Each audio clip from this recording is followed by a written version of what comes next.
He used to pester me for a walk. Now, it's the other way around. Hoag's physicians perform more orthopedic procedures than any other hospital in Orange County. Our orthopedic program, in fact, ranks among the top 5 in the entire country. So whatever it is you live for, you can get back to it sooner. Because as it turns out, the best part of life is simply living it. Hoag for life. Visit us at www.hoag.org.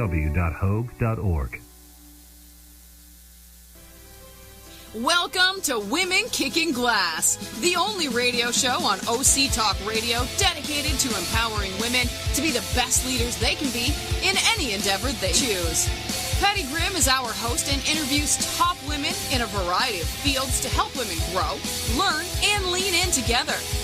Patty has over 25 years of experience in primarily male-dominated fields in senior-level management positions. Patty is the owner of Advantage Training Limited, an organizational leadership team training company. She recently released her new book for women called Quiet Women Never Changed History. Be strong, stand out, and stand up. With the subtitle, Let's Go Kick Some Glass. And that's what we're going to do today, because we've got some real glass kickers today in the room. I'm telling you, Patty Grimm is one of them. Awesome. Thanks, Paul. We have an amazing show today, and this is all something I think every woman really needs to take very, very seriously. On the show so far, we've talked about women's empowerment issues. We've interviewed women who own their own businesses. We've talked about a number of nonprofits, but we really haven't addressed the big issue. We really haven't addressed the issues of women's health, and particularly women's breast cancer. So everyone should listen to the show, take Dr. West's advice seriously, and make sure we take care of our health and not just our money and our wealth and our careers. And so I'm thrilled to have Dr. John West here today. He's the Director of Surgery of Breast Cancer of Orange, a general surgeon with a ton of training in using a multidisciplinary approach to breast cancer. This is a really serious topic. He's been doing this since the 1980s.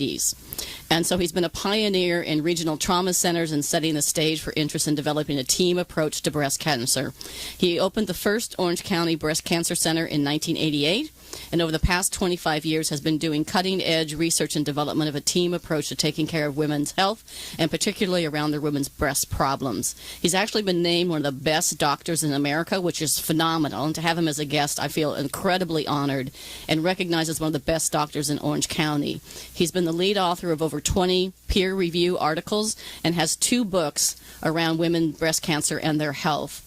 He has his wife Jan and 2 sons live in Tustin, or son Justin, sorry, and he really focuses interest on physical fitness, gardening, and scuba diving. He's a workaholic who often jokes that his favorite saying is, "Thank God it's Monday."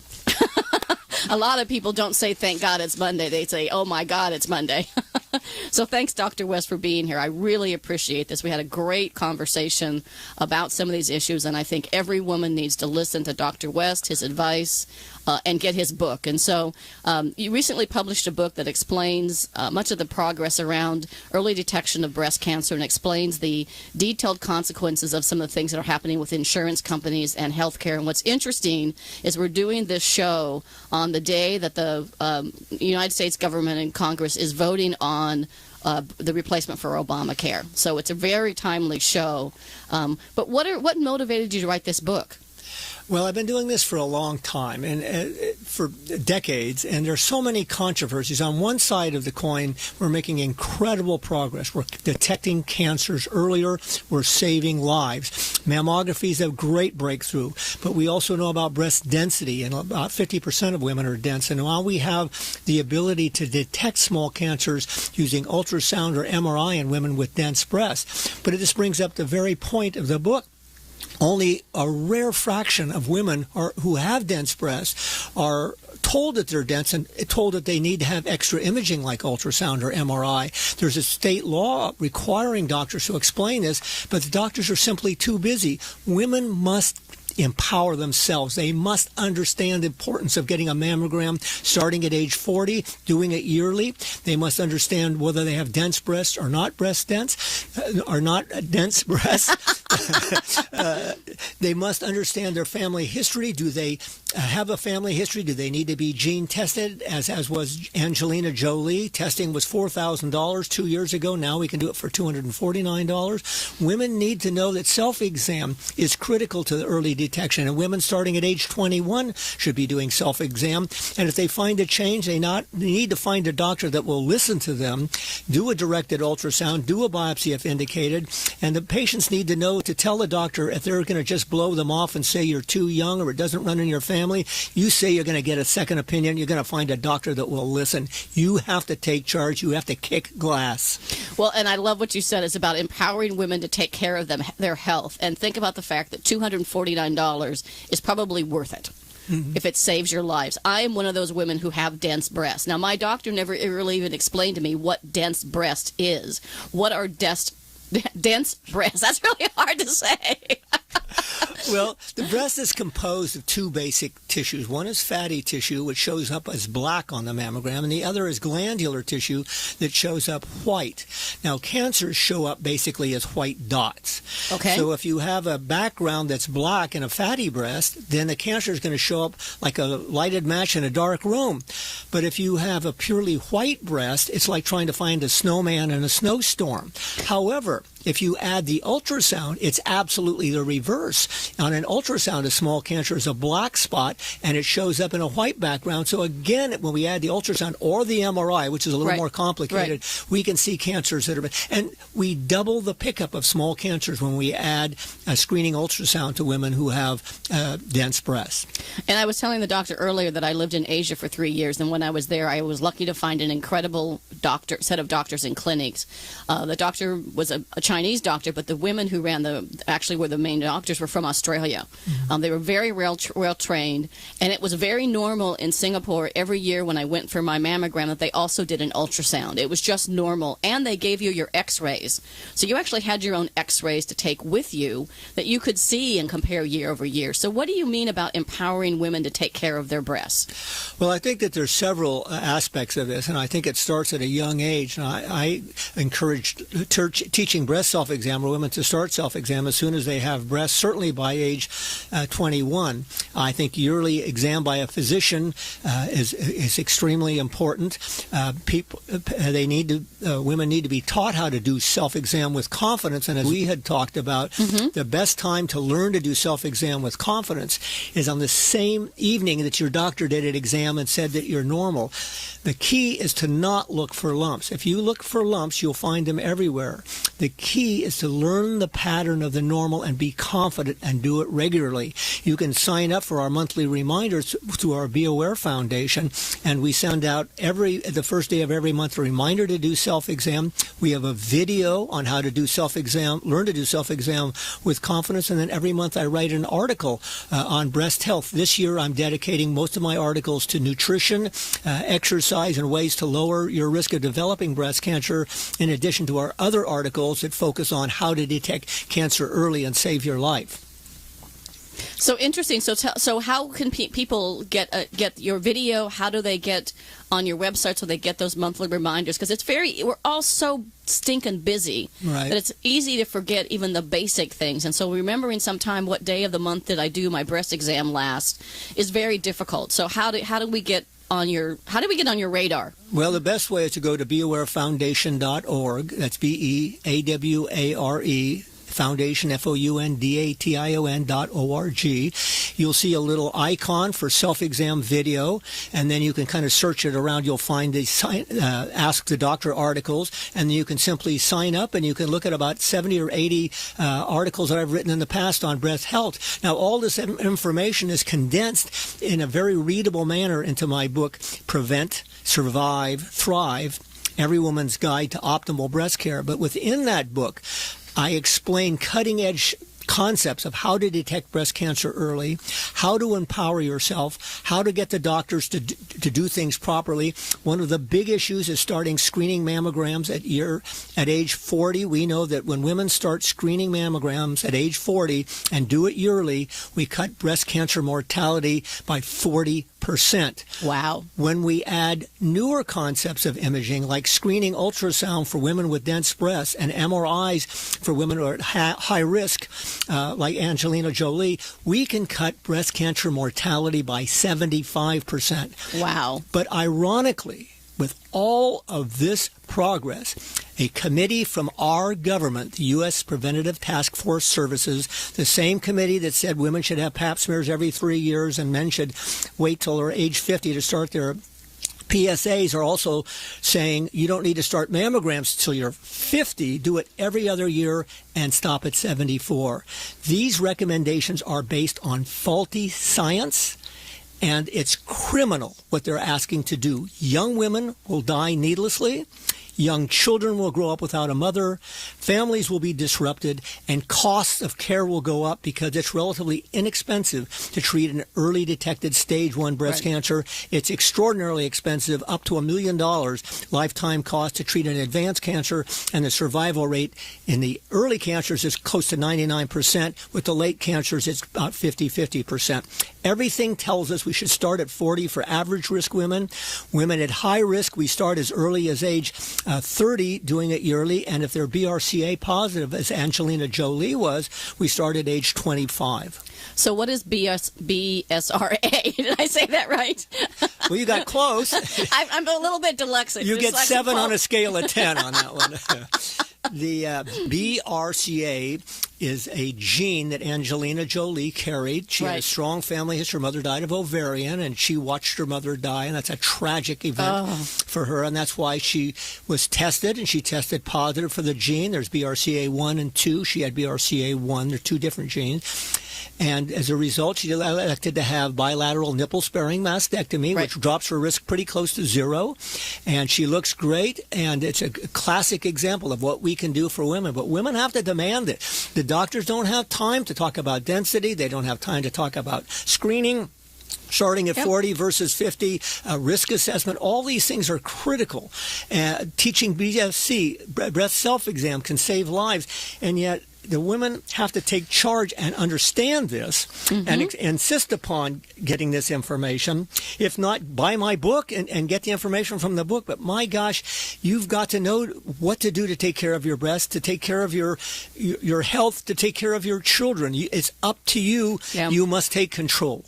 It was interesting. There was actually a TV show the other day that showed a number of women who had had double mastectomies that had chosen to stay flat. That had chosen to not get the extra surgery to replace the breast that they lost. And it was very interesting to hear these women talk about how empowered they felt. And they showed actually physical pictures of the women that were flat, that had gone through the double mastectomy, whether they had the gene or not, but they had to go. They went through that process. And thank goodness for people like Angelina Jolie who talk openly about their issues, why they did what they did, and had the bravery and courage to come forward and do something about it. Well, you bring up a really good topic. I work at BreastLink, which is a multidisciplinary team that has imagers. We do screening mammograms, diagnostic mammograms, ultrasound, MRIs. We have surgeons. My son's a plastic surgeon, Justin West. He, in fact, wrote 2 of the chapters in my book about reconstruction after both mastectomy and after lumpectomy, which is a very interesting topic.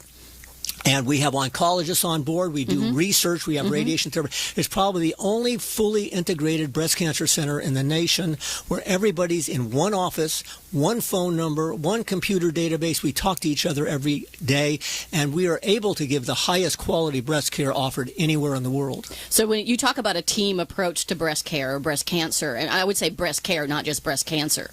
So is that what you mean when you talk about a team approach? Absolutely. We do everything from young children all the way up to elderly. We take care of men. We take care of women of all ages. And our big role is one of our big roles is to detect cancer early, but also a big role is to reduce your risk of developing breast cancers. There's things like exercise.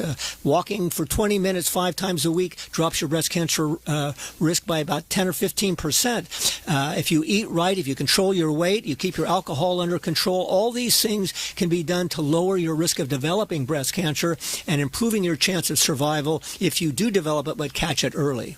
So these are some great examples when you talk about how women can optimize their breast care. Right. So like eating well, exercising 20 minutes a day, walk the dog around the block, walk with your kids, walk your kids to the park. Don't drive to the park if it's 20 minutes away. Those are things you can do to actually help. Eat well, take care of yourself, watch the alcohol. Obviously, don't smoke. Is one of the big ones as well. So that's kind of that approach. So you shared a couple of stories, and I think there's really power in stories. And you talked about the story about Michelle. Yes. And so I'd tell our audience a little bit about what happened, about Michelle's story. The book is dedicated to the memory of Michelle because that memory, that story should encourage a woman, inspire a woman to take control of her breast health. Michelle was 22 when she found a lump. She was captain of the swim team at a Midwest college. She went to student health. They said, "Oh, you're too young, you're too fit, it doesn't run in your family, you're just a nervous female, don't worry about it, it's your hormones." And so she did worry about it, and she went back home, and her family made sure she got actually 2 or 3 second opinions the first few months she was back on spring break. And they all said exactly the same thing. Well, the story went on and on. The lump got bigger, but people kept telling her not to worry about it. You're too young. You're too young, 22. She finally developed pain in her back and in her sternum. They did a bone scan, and it was obvious she had metastatic cancer. Finally, they biopsied the breast, and it was the source of the metastases. They put her on chemo. They did the mastectomy, but unfortunately 2 years later she died. So Michelle's place in Temecula is dedicated to the memory of Michelle, and they do a lot of outreach to the community. And my book is dedicated to Michelle because it's such a classic example. Had Michelle done the opposite, as she say, "Look, doc, I found this lump. It's new. I want a directed ultrasound, a focused cone compression mammogram view. If you see anything abnormal, I want a vacuum-assisted biopsy. However, if the entire workup is negative, I want you to follow me at 2, 4, and 6 months. I read this in Dr. West's book, and I know that's the proper thing to do. And oh, by the way, if you don't want to follow those directions, I'm going to go out and find a doctor who will." That's empowering women to take care of their health and their breasts. That you take control and you don't let the doctor be the one that tells you, "Oh, don't worry about it. I have dense breasts," right? I'm going to go see Dr. West and several other people that he recommended, because my doctor just says, "Oh, you have dense breasts. You should get a breast exam once a year." She's never recommended an ultrasound or an MRI or anything to deal with the issues. And so that's really about empowering yourself to take care of your own health. So here's what you say to your doctor, Patty. You say, "Look, I have learned about breast density, and I know there's a law out there that I'm supposed to be given the option of doing screening ultrasound that will pick up that will double the pickup of small cancers, and I just don't want to miss something. So I want you to order a screening ultrasound for me. And oh, by the way, I'll follow Dr. West's rule. If you don't want to treat me properly, I'll find a doctor who will." Exactly. So can men get breast cancer? Absolutely they can, although most of the lumps we see in men are in fact hormonally related, certainly in teenage boys and young boys. In men between the ages of 20 and 40, when we find a breast lump, we think about testicular cancer, and sometimes that diagnosis is missed. And then over age 40, we start thinking about breast cancer. However, the vast majority of the lumps we see are due to medications, particularly heart medications or bodybuilding steroids. But men who find a change in their breast, and men in theory should be doing self-exam. Maybe their wives ought to do it for them. I don't know. We could, at any rate, if there's a change, they should report it. The key thing is knowing the normal and reporting a change. If you know your normal breast, you've watched my video, you learn to do it with confidence, you do it regularly. If something, you'll notice a change, and you can bring it to the doctor's attention. One point I want to make here is that menstruating women should examine themselves 5 to 10 days after the onset of the period. Estrogen is at peak level just before the onset of the period, and the breasts are tender and swollen. That's the time most young women examine their breasts, and it's the worst possible time. If you just simply wait 5 to 10 days after the onset of the period, the estrogen levels drop precipitously. The breast tenderness drops considerably. They're easier to examine, and that's the time you should do it. So you can still sign up for our monthly reminders at beawarefoundation.org. Watch the video, sign up for the monthly reminders. But if you're having regular periods, you'll just have to put in your cell phone a reminder or such that when your period starts at 5 to 10 days later, that's when you lie down, stretch out, do a careful exam. You don't look for lumps. You know the pattern of the normal. If everything's fine, Be reassured. If there's a change, report it to your doctor. Your doctor doesn't listen, you find a doctor that will. Okay, awesome. That's a great segue. So we're going to take a quick commercial break. When we come back, we're going to continue to talk about this topic. You can tell Dr. West is very passionate about this. And if you don't get the answer you want, go see somebody else and find somebody who will. All right, thanks. We'll take a quick commercial break. Imagine what it would feel like to lose everything. Your job, your home, your family, your dignity. This has happened to thousands of the men, women, veterans, and young adults we serve at Working Wardrobes. What do we do to help? We provide career development services, life skills workshops, job skills training. We provide the perfect interview outfit, and we get clients placed in jobs. Call Working Wardrobes, 714-210-2460. Donate, volunteer, invest, hire. When it comes to pioneers in their respective industries, we all know the Apples, Starbucks, and Trader Joe's of the world. In the realm of recruiting, Decision Toolbox is the industry's best-kept secret, with 90% of their business from referrals and repeat customers. For over 20 years, Decision Toolbox's U.S.-based team of recruiters, sourcers, professional writers, quality personnel, and tech support has perfected a Six Sigma approach to talent management. No matter the size of the project, Decision Toolbox delivers incredible results. A cost per hire less than half of what contingency firms charge, with the winning candidate presented in an average of 14 days, all with a 12-month candidate warranty. With results like that, Decision Toolbox won't be a secret for long. Visit us at www.dtoolbox.com for more information. All right, let's pick it back up with Patty and her guest. So this is Patty. I'm with Dr. West, an amazing, passionate doctor about women's health and specifically women's breast care and cancer. And so a very important topic. So as a doctor going through medical school, you could have picked any field. Why breast and breast cancer? Well, I didn't start out in breast. In fact, the first radical mastectomy, one of the first operations I saw was a bilateral radical mastectomy. And I remember taking the dressings off the next day with the senior resident, and I looked at this disfigured chest and a 34-year-old woman who was single, and it made me physically ill. And that night I told my wife, I love surgery, but I don't want to do breast surgery in private practice.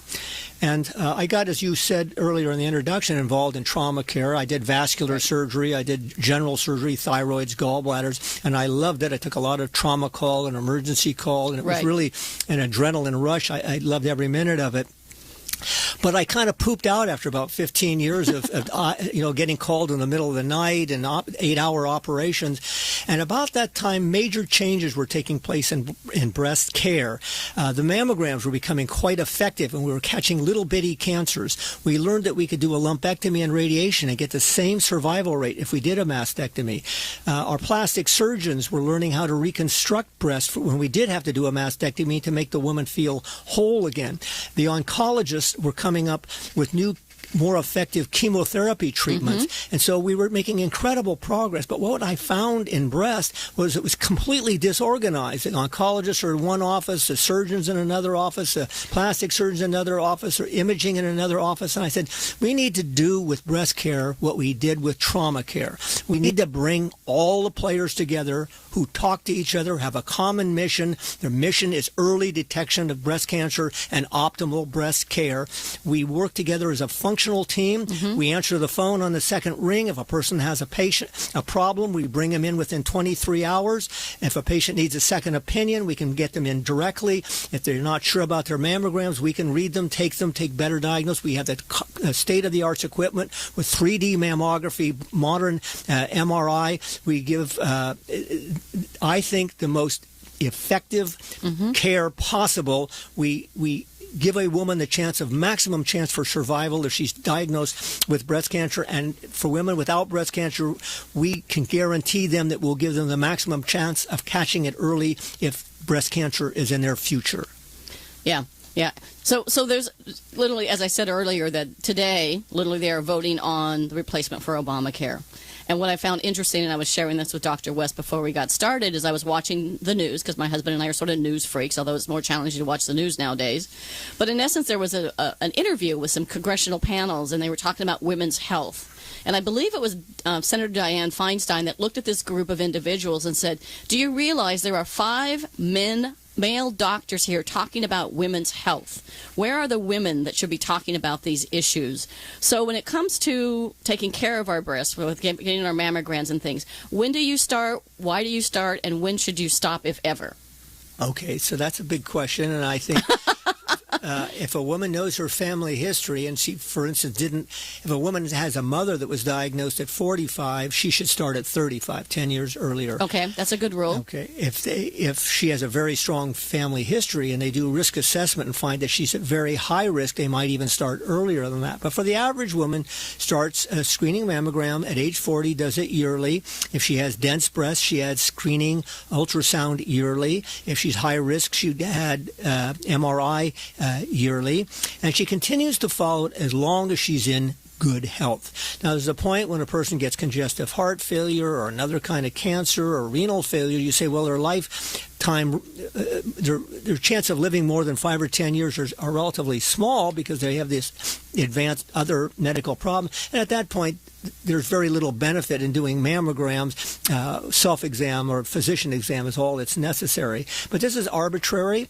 Some women are very diligent and they want to continue right up until their mid-80s. And other women, if they have other health problems, decide to stop doing it maybe in their 70s. So we try to, as in everything in breast care, we individualize. So we have rules, we have guidelines, we explain the rationale behind these rules and the guidelines, and then we help the woman make her own decision. It's up to her. She should be empowered. Even some patients that I have that refuse getting a mammogram and will only get a thermogram, they're worried about radiation. Well, it turns out the radiation is not an issue, but I'd rather take care of these patients and do the best I can with them under limited circumstances than to have them go elsewhere where they get poor advice. I think that we can take care of every woman because we individualize, we listen, and we develop a treatment plan that's met for them. Right.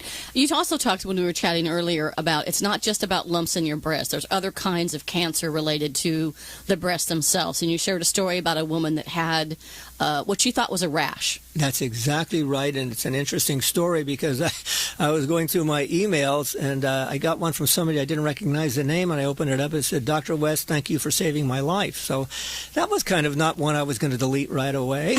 And I read it further, and I looked at the name, and said, I don't know this patient. Then I realized it came from Ireland. Ireland? I couldn't believe it. It had to have been a mistake. So she goes on in the letter to describe how she found a little rash or some flaking of the skin in her nipple. And she was 34. She had 2 little children. She wanted to do everything she could to take good care of herself. She went to her doctor. Says, oh, don't worry about it. It's eczema or contact dermatitis. We see it all the time. He gives her a salve and sees her back in 3 months, and it's getting worse. And so he decides to give her a little stronger treatment, a salve.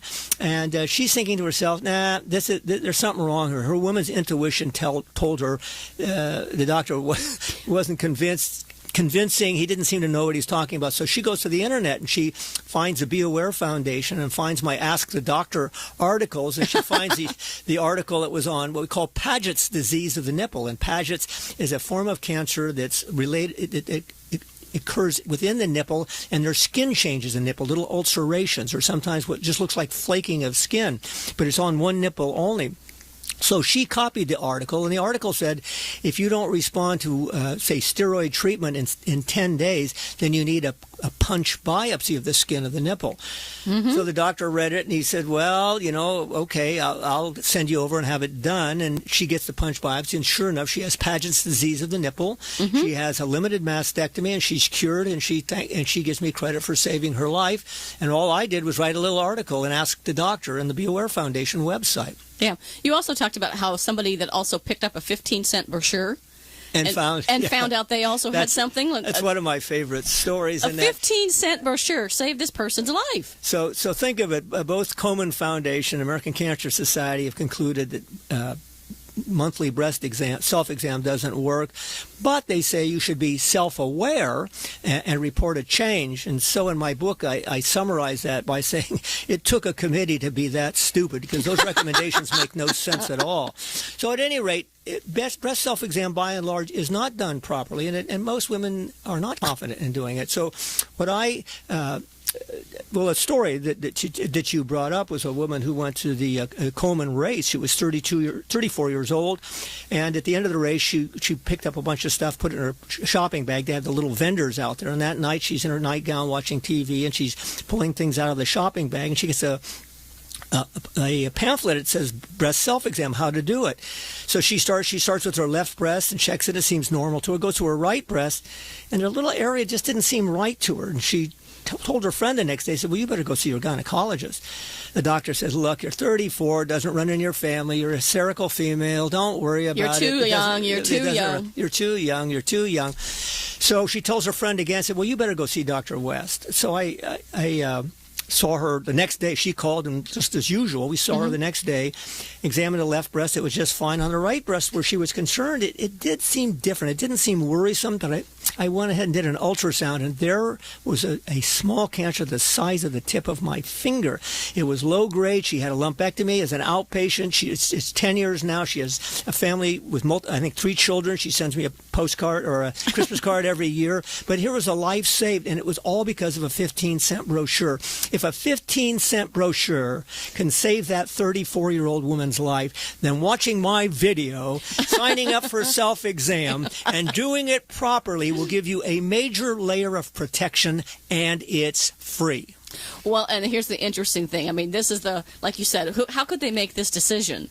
In that, how can you be self-aware if you're not doing something personally to examine what's different? Like you said, it may not be a lump. I've had a lump since my son was born. I think the doctor said it was like a calcium deposit that never went away, but it's been there forever. It's been examined. It's been biopsied. There's no problem with it.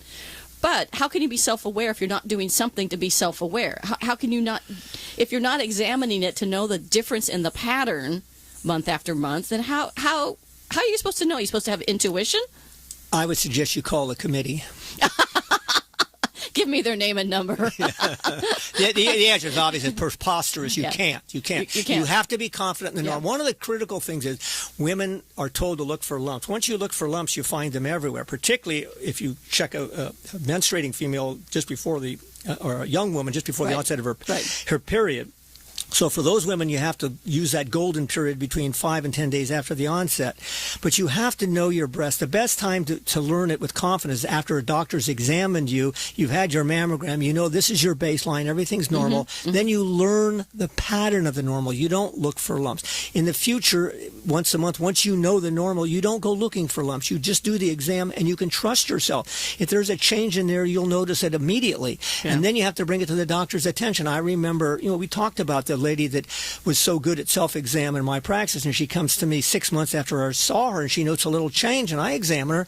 I can't feel anything. She's very bumpy, but she's bumpy everywhere. But I put the ultrasound on it, and there's a little bitty cancer. She could feel it. I go back. I still can't feel it. The woman who knows her breast can detect changes that the doctor can't detect, and I've been doing this for 20 years. I felt thousands of breast cancers. I know what a small cancer feels like, and I couldn't feel this one, and the woman could. She knows more about finding small cancers than I do. Yeah, exactly. So you work with BreastLink. Tell us about BreastLink and your 40/50 program, I think it's called. Your 40/50 campaign, excuse me. Okay, well, let's take them separately. 40 Not 50 campaign is a major life-saving effort. There's a committee by the government, the U.S. Preventative Task Force Services, that's about to give insurance companies an excuse to stop paying for mammograms for women in their 40s. They'll start paying every other year at 50 and stop at 74.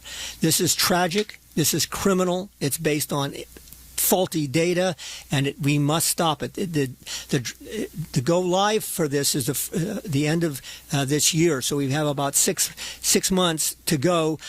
We have a campaign called 40 Not 50. You can go to our website. Just go to 40not50.com and then go to sign the petition. Also on 40not50.com, you can learn about this issue. There's a great deal of information that explains step by step what women should do and why this U.S. Preventative Task Task Force Service is lying to the United States, why they're intellectually dishonest, why they're basing their recommendations on flawed studies, and you can judge for yourself. But I am absolutely certain that we must block this, and if we don't, young women will die needlessly, families will be disrupted, and young children will grow up without a mother. Wow. And so where do people go to sign that petition? And who should they be talking to? Their state representatives, their congressmen and senators? Should they start, besides signing the petition, should they be also sending something to their local legislators? I think this is a great concept for women to unite. A common cause that unites all women, and men are very interested in this too. I have a granddaughter, I have 2 sons, and I have a wife that I care very much for, and I want them to do the right thing, and I want the right thing done for them. So first of all, I would ask every one of your readers to immediately go to 40not50.com, sign the petition, copy the link, send it to all your friends, put it on Facebook, and then, yes, go, if you have politicians that you know or you're confident in writing a letter, then you protest and simply tell them to go to 40not50.com. But we must block this legislation. If not, insurance companies won't pay. We know that a lot of women in the 40s can't go out in the 40s can't afford the mammogram. They need to put food on the table for their children, and they're going to go without, and as a result, cancers will be diagnosed later, and these women will have a lesser chance for survival. Yeah, so I'm actively involved in NAWBO, which stands for National Association of Women Business Owners, and I'm on the Public Policy Committee. We are very active in talking with our legislatures. In fact, we're having a breakfast with legislators on April 28th to talk about key issues for women and women business owners. And we're going to Sacramento in May and personally meeting face-to-face with our legislators. I will bring up this issue with them personally when I'm at the breakfast and when I'm in Sacramento. I'm very active in this committee, and I'll bring this up to our committee as well because we're trying to make our voice louder. There are many women like myself. I did the march in San Diego, as our listeners know, because I didn't want to go to L.A., and I live in an area where it's halfway. So San Diego was a beautiful thing with women that marched. And there were men and women and children and all ages, all kinds of people that marched. This is something we should march to together, and there's a follow-up site for the Women's March about 10 things we should do in 100 days. This is something we should be doing now and for the next, going forward. And so, again, they go to 40not50.com. No spaces, just 40 and then NOT50.com. Great. And then you asked about BreastLink, and it's a multiple centers here in Southern California, now in New York City, that are all completely comprehensive cancer centers that have everything from woman screening, risk assessment. We have all the facilities for various forms of biopsies. We do the surgery, the reconstructive surgery. We have the oncologist. We have the radiation therapist. We have nutrition people. We have all sorts of support services, and we have an excellent service model in that women with problems can call in and be seen within 23 hours. So if you call in the morning, we'll see you that afternoon. If you call in the afternoon, we'll see you the next day. We also have what we call same-day service. So when women come in to see us for their yearly mammogram, they stay a little longer. We get all the additional views. We give a completed reading, printed out that day. They get a copy, and they see a surgeon that day to do an exam, to teach self-exam, to go over risk assessment factors, to discuss density, to identify which women really need to think about gene testing or risk assessment, and then a long-term follow-up plan and how to the healthy tips on how to lower your risk for breast cancer. So we cover the bases from A to Z in a very organized manner where everybody talks together. That's all we do there. Every one of our specialists focuses only on breast care.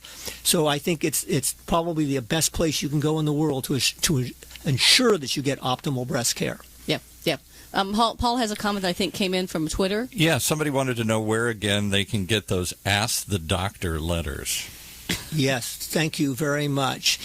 BeAwareFoundation.org. It's a bit of a mouthful, but BeAwareFoundation.org. And you'll see the icon for the self-exam. You'll have to do a little searching for the Ask the Doctor, and then you can go to the 70 archived articles on Ask the Doctor, and then you can go up for a monthly reminder.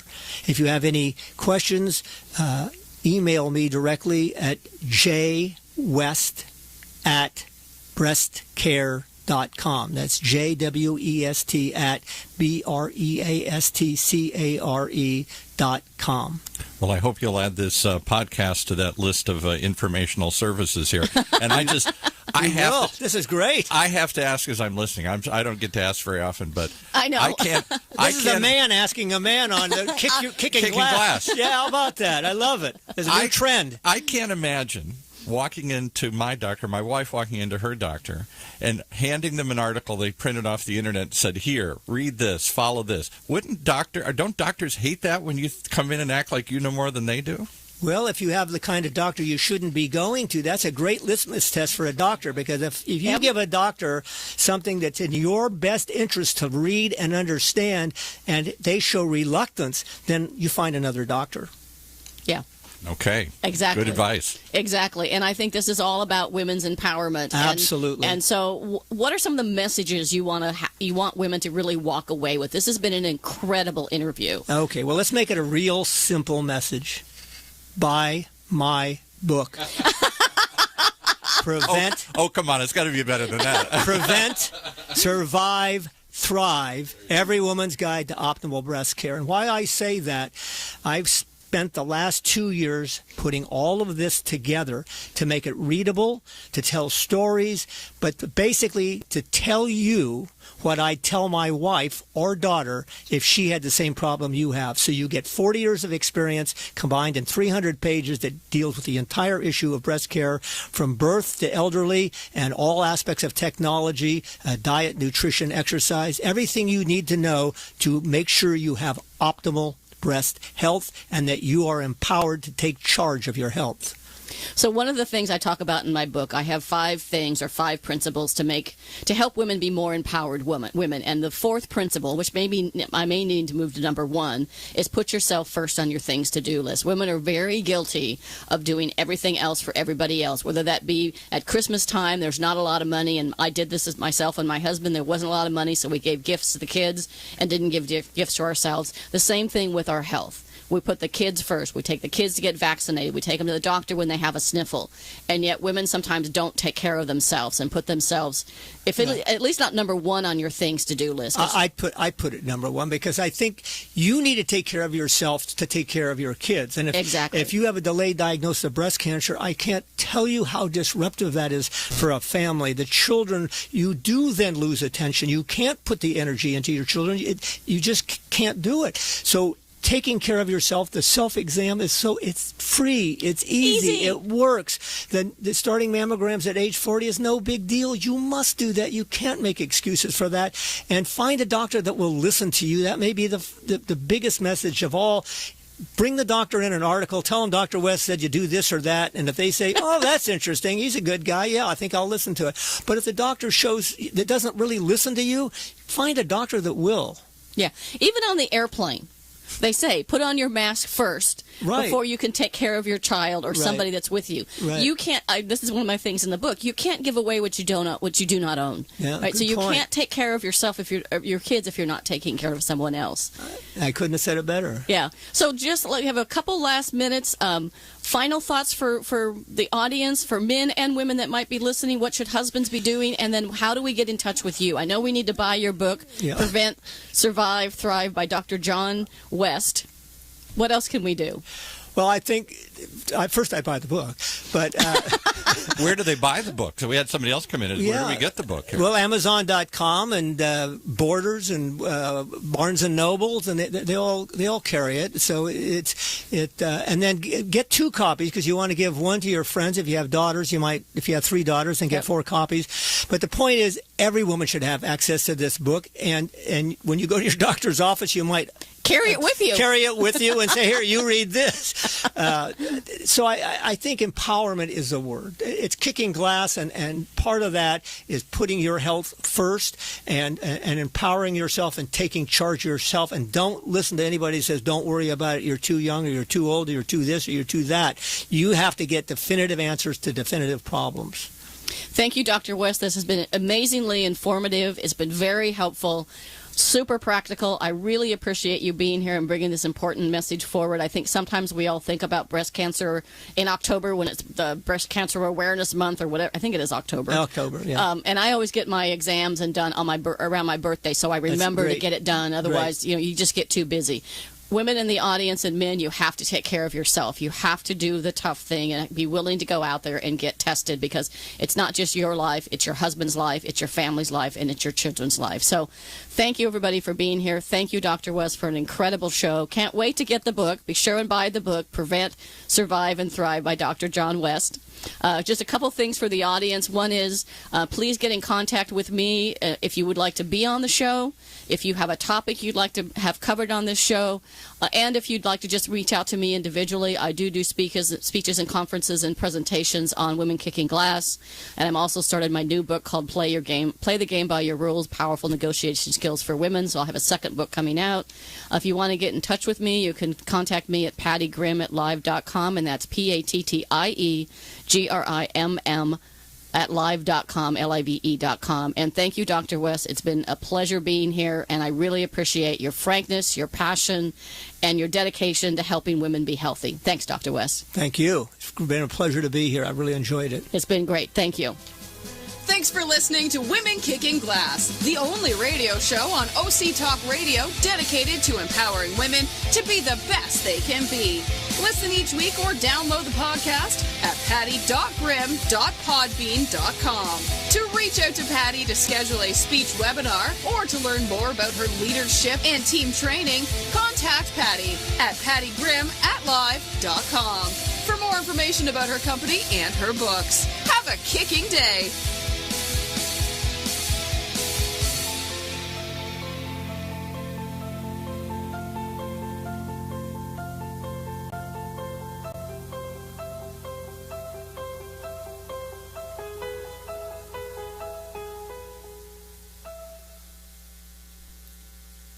Support for this podcast and the following message